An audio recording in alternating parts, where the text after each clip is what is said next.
Добро, јас би сакал да верувам дека се уште постои слобода во Македонија, дека не е целосно загрозена, иако е загрозена, меѓутоа не целосно.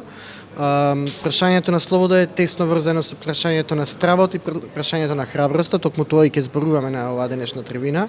Ако ме прашаат дали младите се плашат, да се плашат, меѓутоа има ли некој што не се плаши во оваа држава, имајќи ги во предвид сите контроли, инспекции, апсења, затворање новинари, затворање на медиуми и притисок кој што се прави генерално врз сите сегменти на општеството, вклучувајќи ги граѓаните, па од тука и младите.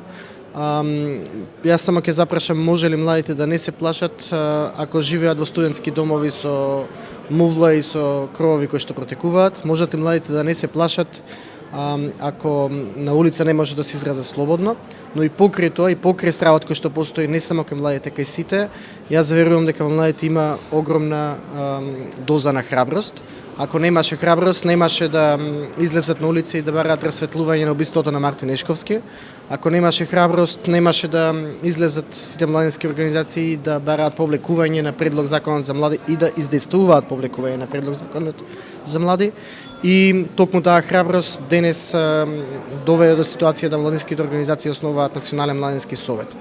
Сумарно, стравот постои, ќе постои, особено во услови на општество во кое што властите, институциите, партиите притискаат врз граѓаните, меѓутоа храброста ја има и верувам во минимум слобода во Македонија.